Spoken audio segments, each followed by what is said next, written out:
ગોપીજનો કહે વૈકુંઠમાં જે સુખ નથી એ તો વ્રજમાં છે, અને એનું પ્રમાણ શું કે વ્રજની મહત્તા વૈકુંઠ કરતા આગળ વધી ગઈ છે. ગોપીઓ કહે શ્રયત ઇન્દિરા શશ્વદત્રહી, સ્વયં ઇન્દિરા સ્વયં લક્ષ્મી વ્રજમાં આવીને વાસ કરે છે. જે વૈકુંઠની રાણી છે એ વ્રજમાં દાસી બની સેવિકે બનીને સેવા કરે છે.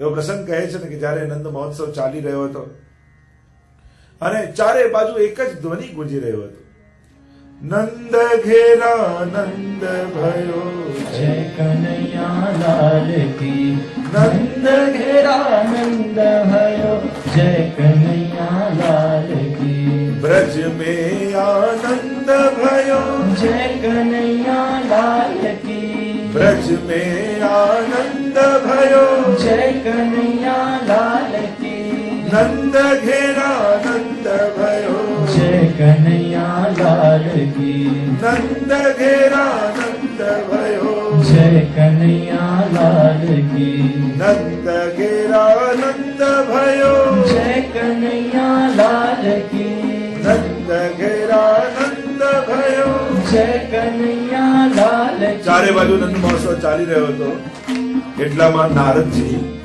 નંદ મહોત્સવનું દહીં લઈને વૈકુંઠમાં પહોંચે. લક્ષ્મીજીને કહ્યું લો આ પ્રસાદ શેનો છે, એકવાર લો તો ખરા. અને જ્યાં લક્ષ્મીજી મુખમાં મૂક્યો કહ્યું આપના પતિ બાળક બનીને વ્રજમાં પ્રગટ થયા છે, એનો આ પ્રસાદ છે. ભાગ્યશાળી છો આપ, વિશ્વમાં કોઈ એવી સ્ત્રી નહીં હોય જે પોતાના પતિને પારણામાં ઝૂલતો જુએ. ચાલશે પછી કરે. શ્રી ગોવર્ધન એવી કોઈ સૌભાગ્યશાળી સ્ત્રી નહીં હોય. અને કહેવા લાગ્યા નારદજી કે આજ સુધી આટલા અવતાર થયા પણ આ વખતે તો પ્રભુએ જે સ્વરૂપ લીધું છે ને એનું સૌંદર્ય જ કંઈક જુદું છે. અને એટલા પ્રશંસા કરી કે લક્ષ્મીજીને એમ થયું કે મારે પણ દર્શન કરવા જવું છે, નારદજી કંઈક વ્યવસ્થા કરો. નારદજી કહે કે લઈ તો જાઉં પણ આપના જેવા અનેક લક્ષ્મીઓ વ્રજમાં છે. લક્ષ્મી સહસ્ત્ર લીલાભી સેવ્યમાનમ કલાનિધિ. વૈકુંઠમાં તો એકલા આપ એટલે આપનું રાજ ચાલે, વ્રજમાં તો અનંત છે. શું કરીએ? એવું કરો ત્યાં રાણી બનીને તો પ્રવેશ નહીં થાય પણ સેવક બનીને જશો તો જરૂર સેવા મળશે. જ્યારે પણ નંદાલયમાં, હવેલીઓમાં, ધર્મક્ષેત્રોમાં જઈએ રાણી બનીને, શેઠાણી બનીને, માલકીન બનીને જશો તો સેવા નહીં મળે, દાસી બનીને જશો તો સેવા મળશે. અને જ્યારે પણ ધર્મક્ષેત્રમાં જઈએ, કોઈ પણ આધ્યાત્મિક કેન્દ્રોમાં જઈએ ત્યારે આપણે કેવલ પ્રભુના દાસ બનીને જવું. લૌકિકમાં મળેલા સન્માન, પદવીઓ, પ્રતિષ્ઠાઓ એને માથે રાખીને ભગવાનની સન્મુખ ક્યારેય નહીં જવું. નહીં તો ઠાકોરજી છે ને મટકી ફોડતા પ્રભુને બહુ સારી આવડે છે. જે આ બધી મટકીઓ માથે મૂકીને જાય ને એવો પથ્થર મારે કે બધું ત્યાં ફૂટી જાય. અને એટલા બધા એ બધા માટલાઓ મૂકીને જ જવું. તો ઘણી વાર કહું કે સાપ હોય ને એ આમ બહાર ચાલતો હોય તો વાંકો ચૂકો ચાલે ને, પણ પોતાના દરમાં જતો હોય ત્યારે કેવો સીધો થઈને જાય ને. સમજ્યા કે સમજાવું? બહાર ગમે તેટલા વાંકા ચુકાઓ ચાલે પણ ઘરે જાઓ ત્યારે તો સીધા થઈને. એટલે કે બહાર મળેલા સન્માન, પ્રતિષ્ઠા, પદવી ઘરે લઈને જશો ને તો ઘરનાય નીરો બહારનાય નીરો. ઘરે તો એક પિતા, એક માતા, એક ભાઈ, એક બહેન એક બનીને જવું તો જ ઘરના લોકોનો સ્નેહ મળે. એમ મંદિરે પણ જાઓ ને તો એ બધું મૂકીને જવું, એક ભક્ત બનીને પ્રવેશ. નહીં તો તમને મળેલા સન્માનો તમને ભક્ત નહીં બનવા દે. જો એ લઈને અંદર ગયા ને ચપ્પલ બહાર કાઢો ને એની સાથે પોતાનું વ્યક્તિત્વ પણ મૂકી દેવું. અંદર તો એક વૈષ્ણવ જ જવો જોઈએ. એટલે ગોકુલનાથજી પેલા વૈષ્ણવ તું કોણ છે? તો કે હું વૈષ્ણવ છું. તું કોણ છે? તો કે વૈષ્ણવ છું. તો ગોકુલનાથજી કે અમારી અપરસ નથી છોવાય. કોઈ વૈષ્ણવથી અમે નથી છોવાતા, પણ જો તે કીધું તો હું ફલાણો શેઠ છું, ફલાણો વ્યક્તિ છું તો અમે અપરસ છોવાઈ જાય. તો જ્યારે પણ ભગવત સ્થાનોમાં જાઓ 2-3 વસ્તુ યાદ રાખવી. કોઈ પણ લૌકિકમાં અને સંસારમાં મેળવેલા સન્માનોનો ભાર રાખી પ્રભુની આગળ નહીં જવું. બીજી વાત, લૌકિક વ્યવહાર કરવા જ ખાલી ઠાકોરજી પાસે નહીં જવું. ઓહો આમણે કથા રખાઈ છે નહીં જઈએ તો ખોટું લાગશે, એટલે કથામાં આવીને લૌકિક કર્યું. કે લૌકિક વ્યવહાર માટે આવે. એમ માનવું ભલે મારા લૌકિક સંબંધી છે પણ ભગવત કથા રખાઈ તો 2 ક્ષણ મને પણ લાભ મળશે. બુદ્ધિ અલૌકિક રાખવી. ભલે લૌકિક વ્યવહારથી આમંત્રણ હોય પણ લૌકિક વિચારીને નહીં જવું, કારણ કે શું થશે, જવાનું ફળ જ હશે. અને એટલા માટે જવું તો અલૌકિક ભાવ રાખ્યું. ત્રીજી વાત, ઠાકોરજી સામે જાઓ તો હંમેશા ઉત્તમ ભાવો લઈને જાઓ, ઉત્તમ મનોરથો લઈને જાઓ. મનમાં હીન ભાવ ને હીન વિચાર લઈને ક્યારે નહીં જવું. ઘણા લોકો કાયમ રડતા, મારાથી તો કાંઈ થતું નથી, ને આય નથી થતું, ને પેલું નથી થતું, તો નથી થતું, કાયમ શું રડતા રહેવાનું? કેમ કરી શકાય એનો વિચાર કરો. મિશ્રી એ ધરે ને કાંઈ થતું નથી, મિશ્રી ધરાય છે. ઠાકોરજી કે આય રાખ તારી પાસે. જો ઉત્સાહ, ઉમંગ, ઉમળકો જરૂરી છે સેવામાં. ભલે મિશ્રી કરો, પણ મહાપ્રભુની કેવી કૃપા છે, મારા ઘરે મહાપ્રભુજીની કાનીથી ઠાકોરજી મિશ્રી આરોગે છે. કરવાનું એ જ છે, પણ સેવામાં ઉમળકો જરૂરી છે. કોઈ રોજ તમે જમવા તો કઈ નથી ને આજ જમવાનું છે, જમી લો, આમ કઈ તો ખાવાની ઈચ્છા થાય. એનો ઉમળકો હોય. વસ્તુઓની મહત્તા નથી હોતી, આરોગાવાનો ઉમળકો છે. મહત્વનું એ હોય છે. ભલે ચપ્પન ભોગ બનાયા હોય, કોઈ લો જમો, આમ કે ભૂખ લાગે, ના જમીને જ આવ્યા છે, એમ જ થાય ને. પણ ભલે બળેલું હોય, કાચું હોય, પણ એનો પ્રેમ એટલો હોય કે ના તમારા માટે ખાસ આ કર્યું છે, આ કર્યું, તોય પેલું બળેલું આપણે ખુશી ખુશી ચાવી ગળી દઈએ. અમારે તો ઘણી વાર એવું થાય. ઘણી જગ્યાએ જે પહેલી વાર આપના માટે બનાવ્યું છે, અમારી પહેલી વાર રેસીપી, હું પહેલી વાર નહીં કરું, અઠવાડિયા પહેલા ઘરથી શરૂ કરી દેવું અને બધાને ચખાડી, બધાનો રિવ્યુ લઈ, ના હવે ફાવી ગયું છે પછી જ કરું. પહેલી વાર ટ્રાય કર્યો છે મારા પર. અમે કઈ પ્રયોગશાળા છીએ કે ઘણા પહેલી વાર ટ્રાય કર્યો, પણ એવું રિસ્ક અમારી સાથે કરવું ને. મૂળ વાત લેવડાવવાનો સ્નેહ, પ્રેમ, અને એ કેવું ઉમળકા સાથે ગ્રહણ થઈ જાય. અને એટલા માટે હીન ભાવ નહીં રાખ, ઉત્તમ ભાવ રાખી, ઉત્સાહ રાખી ઠાકોરજી સન્મુખ. આપણે તો વૈષ્ણવ હસતો જ હોય, એમ ખબર પડી જાય જોઈને ચહેરો કે તમે વૈષ્ણવ લાગો છો. જેના મનમાં આનંદ હોય, પ્રસન્નતા હોય. એટલે વૈષ્ણવે ઠાકોરજી આગળ ચડેલો, પડેલો, ઉતરેલો ચહેરો લઈને ક્યારે નહીં જોવું. પ્રસન્ન ચહેરે જો. આપણે ત્યાં નમામિ યમુનામહં સકલ સિદ્ધિ હેતુ મુદા, પ્રસન્નતાપૂર્વક પાઠ કરવા. હતાશા, નિરાશા સાથે નહીં. પ્રસન્ન. વૈષ્ણવે હંમેશા પ્રસન્ન. હરિરાયજી આજ્ઞા કરે છે, વૈષ્ણવ કુ સદા પ્રસન્ન રહેનું. સદાય પ્રસન્ન. આ મનનું તપ છે. ભગવદ્ ગીતામાં તપ બતાવ્યું છે. મન પ્રસાદ સૌમ્યત્વમ મૌનમ આત્મ વિનિગ્રહ ભાવ સંશુદ્ધિ રીતિ એતત તપોમાન સમુચ્યતે. ભગવદ્ ગીતામાં મનના તપ બતાવે. મન પ્રસાદ, મનને આનંદમાં રાખવું એ મનનું તપ છે. કારણ કે મનનો સ્વભાવ જ છે દુઃખી રહેવું. બધે જઈએ પણ કંઈક સારું તો એક દુઃખ ગોતીને માણસ લઈ આવે. એ સ્વભાવ છે, દુઃખી રહેવું માણસનો સ્વભાવ. ઉંદરડા જેવો મનનો સ્વભાવ. મહેલમાં છોડો ને તો ત્યાં કાણું ગોતી લે. ઉંદર કેવું હોય, ગમે ત્યાં એને મૂકો ત્યાં છિદ્ર ગોતી. આ મન પણ એવું છે. એ વધારે વાર પ્રસન્ન નથી રહી શકતું. નક્કી કરો મારે આનંદમાં રહેવું છે. એ મનનું તપ થઈ જશે. કઠિન લાગશે કે હંમેશા આનંદમાં કેમ રહી શકાય, પણ તમે શરણાગત છો, પ્રભુના છો, આનંદ રૂપ હરિ છે, એના દાસ બન્યા છો. પ્રસન્ન રહો. સૌમ્યત્વમ, મનને સૌમ્ય રાખો. ભાવ સંશુદ્ધિ, નક્કી કરો મારે ખરાબ નથી વિચારવું. વ્યક્તિઓ ખરાબ મિલે, ઘટનાઓ ખરાબ થાય, પરિસ્થિતિઓ બગડે, નક્કી કરો મારે સારા અર્થઘટનો કરવા છે, મારે ખરાબ નથી વિચાર. ઉત્તમ. જેમ એક જ ગાડીમાં 2 જણા જતા હોય, ગાડી ભટકાઈ, એક એમ વિચાર કરે લો મારી જોડે જ આવું થાય, જો ને ગાડી ભટકાઈ. અને બીજો બાજુવાળો એમ વિચાર કે જો ઠાકોરજી આટલામાં બચાવી લીધા આપણને, આટલું થયું પણ આપણે ઉઘરી કઈ થયું નહીં. હવે એક જ ઘટના ઘટી છે, બંનેને કેવો જુદો વિચાર, અને જુદા વિચારથી બંનેનો ફિલિંગ્સ કેવા જુદા થાય છે. એક નક્કી કરો મારે ભાવની શુદ્ધિ રાખવી છે, ખરાબ વિચારવું નથી. સારા અર્થઘટનો કાઢતા શીખવા આદત પાડો બુદ્ધિને કે દરેક ઘટનાઓમાં સારા અર્થઘટનો કાઢતા શીખે. તથૈવ તસ્ય લીલેતી મતવા ચિંતામ ધૃતમ ત્યજેત. ઘટનાઓ રૂપે જોશો તો સુખ દુઃખ થશે, લીલાઓ રૂપે જોશો તો આનંદ થશે. महाप्रभु जी कहते हैं जगत को भी लीलाओं रूप से देखिए. આ પ્રભુની લીલા છે. પ્રભુ જ કરનારો છે, એ સગળું સારું કરશે એવો ભરોસો મનમાં નથી હોતો ને કે સારું કરશે, અને એટલા માટે આપણને ઉદ્વેગ રહે છે.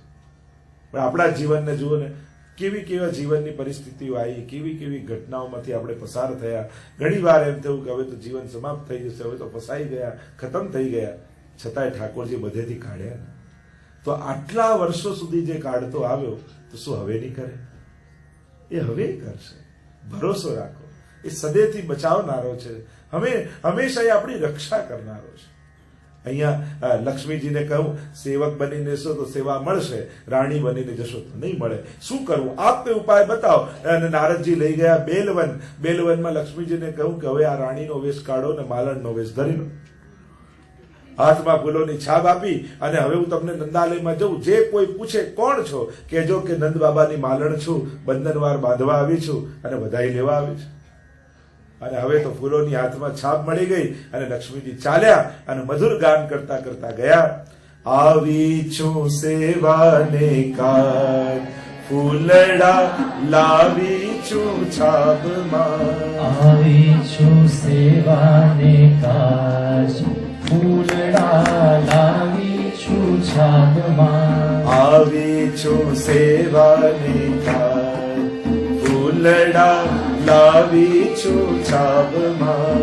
આવી છું સેવાને કાજ, ફૂલડા લાવી છું છાપમાં. જ્યાં નંદાલયની વાર જવા લાગ્યા, લક્ષ્મીજી બધા ગોપીજનોને રોક્યા. ઉભા ઉભા ઉભા, કોણ છો, કોણ છો, ક્યાં જઈ રહ્યા છો?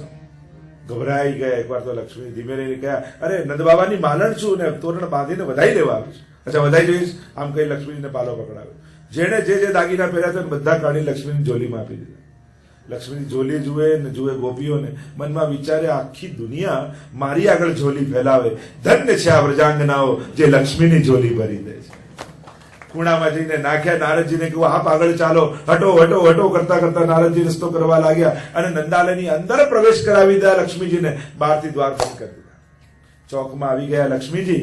અંદર જુએ નિજ મંદિરમાં તો રક્ત જડિત સોનાના પલ્લામાં લાલન પલને ઝૂલી રહ્યા છે, યશોદાજી ઝુલાવી રહ્યા છે. અને એવું સુંદર સ્વરૂપ લાલનનું જોયું. લક્ષ્મીજીને થયું કે લાવો સાષ્ટાંગ દંડવત કરું. અને સુઈને સાષ્ટાંગ દંડવત જ્યાં કર્યા એટલામાં કોઈએ દ્વાર ખોલી દીધું. હજારો વ્રજભક્તો અંદર પ્રવેશી ગયા. લક્ષ્મીજીને આવતા બધાએ જોયા પણ જતા કોઈએ ન જોયા. શ્રેયત ઇન્દિરા શશ્વદત્ત રહી. લક્ષ્મીજીનો ત્યાં અખંડ નિવાસ થઈ ગયો. એટલે ભાગવતજીએ લખ્યું, તત આરભ્ય નંદસ્ય વ્રજ સર્વ સમૃદ્ધિમાં. વ્રજ સર્વ સમૃદ્ધિ યુક્ત થઈ ગયું, કારણ કે લક્ષ્મીજીનો અખંડ નિવાસ વ્રજમાં થઈ ગયો. અને એટલા માટે પ્રભુ જ્યાં હોય ને ત્યાં લક્ષ્મીજી હોય છે. ધન અને લક્ષ્મીમાં ફરક છે. કમાઈને લાવી એ ધન, અને જ્યારે એનો સદુપયોગ કરો ત્યારે એ ધન લક્ષ્મી બની જાય છે. ઘણા લોકો કે આ લક્ષ્મીજીને પગ પાસે કેમ મૂકો છો? લક્ષ્મીજીને પગ પાસે નથી મુકાતા, ધનને પગ પાસે મુકાય છે અને મુક્તાની સાથે લક્ષ્મી બની જાય છે. એનો ઉપયોગ એને લક્ષ્મી બનાવે છે. લક્ષ્મીજીને નથી મુકતા.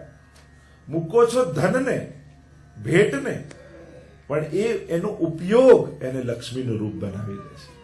એ ચરણમાં આવતા પ્રભુના એ લક્ષ્મી બની જાય છે. કારણ કે પ્રભુના ચરણ સેવા માટે લક્ષ્મીજી હૃદયમાં વાસ આપ્યો, પણ એ છોડીને પણ ચરણમાં આવી ગયા છે. અને એટલા માટે અહીંયા લક્ષ્મીજીનો કાયમી નિવાસ થઈ ગયો. જ્યાં પ્રભુ છે ત્યાં લક્ષ્મીનો નિવાસ છે. માણસ બધે દોડે પણ એનો નિવાસ તો પ્રભુના ચરણારવિંદમાં છે. અને એટલા માટે તમારા જીવનનું કલ્યાણ ઈચ્છતા હો તો પ્રભુના ચરણનો આશ્રય જરૂર કરજો. 5 મિનિટ પણ ઠાકોરજી આગળ બેસો જરૂર. રોજ નિયમ બધાનો હોવો જોઈએ. 5 મિનિટ પ્રભુ આગળ જરૂર બેસો. એમની દ્રષ્ટિ પડવા દો. એની દ્રષ્ટિમાં મંગલ છે. મંગલ રૂપ નિધાન સાવરો, મંગલ રૂપ નિધાન. એ તો મંગલનો નિધિ છે. અને એટલા માટે એના ચરણ કમલનો આશ્રય કરશો ને તમારા જીવનમાં મંગલ થશે. જેનું દુર્ભાગ્ય ચાલતું હોય એને ક્યાંય પાપા મારવાની જરૂર નથી. લોકો ક્યાં ક્યાં ભટકે, આને બતાવું, પેલાને બતાવું, આ ઉપાય કરું, પેલો ઉપાય કરું. એકમાત્ર પ્રભુના ચરણ કમલનો આશ્રય કરો. પ્રભુ મંગલના નિધિ છે. એ તમારા દુર્ભાગ્યને ટાળી તમારા જીવનમાં મંગલ પાથરશે. બાકી ભટકતા રહેશો તો લોકો ભટકાયા જ કરશે. અને એટલા માટે અનન્ય આશ્રય પ્રભુનો કરવો. અહીંયા કહ્યું શ્રેયત ઇન્દિરા શશ્વદત્ત રહી. દયિત સંબોધન કર્યો છે, દયાલુ. દૃશ્યતામ, આપ દેખાઓ. કણકણમાં બ્રહ્મ છે એ વાત તો આપણે બધાએ સાંભળી છે, પણ ભક્તોને તો આંખે જોવાની ટેવ પડી છે, આંખીને એસી ટેવ પડી. ત્વયી ધૃતાસવત હે દૈત દુષ્ટામ દીક્ષુ તાવકાહ, અમે તમારા છીએ અને એટલા માટે કહીએ છીએ કે દેખાઓ. બે વસ્તુ છે, એક તમારા છીએ ને એક તમારા જ છીએ. આપણે કેવું ઘરનો, પરિવારનો, દુકાનનો, ઓફિસનો, અને તમારો પણ ઠાકોર છે. અને ગોપીઓ કહે તમારા જ છીએ. તાવકાહ તમારા. જો ગીતાજીની શરૂઆત મામકાથી થઈ, ધર્મક્ષેત્રે કુરુક્ષેત્રે સમવેત્તા યુત્સવ મામકાહ પાંડવાશ્ચૈવ કિમ અકુર્વત સંજય. ગીતાજીની શરૂઆત મામકાથી અને ગોપી ગીતની શરૂઆત તાવકાથી. તમારા છે ત્યાં મારું મારું છે એટલે ગીતાજીના અંતમાં શું થયું? યુદ્ધ થયું. અહીંયા તારું તારું છે એટલે ગોપી ગીતના અંતમાં શું થયું? રાસ થયો. તમારે જીવનમાં યુદ્ધ જોઈએ છે કે રાસ? એ તમારે નક્કી કરવું. જો મારું મારું મારું એની ઈચ્છાથી જીવશો તો કહું ને, આપણે જેમ બોલીએ ઠાકોરજી કહે મારું મારું, પ્રભુ કે તો તને મારું, અને આપણે કે તારું તારું તારું કે ભવસાગર તારું. એટલે જેવું બોલો એવું પ્રભુ કરે. અને એટલા માટે બે વૃત્તિઓ સમાજમાં છે, એક મારાની વૃત્તિ, એક તારાની વૃત્તિ. તમારે યુદ્ધ જોઈએ જીવનમાં કે રાસ જોઈએ? કારણ કે યુયુત્સુઓ ભેગા થયા ને ત્યાં, મુમુક્ષુઓ નથી. અહીંયા મુમુક્ષુઓ છે, ત્યાં યુયુત્સુઓ છે.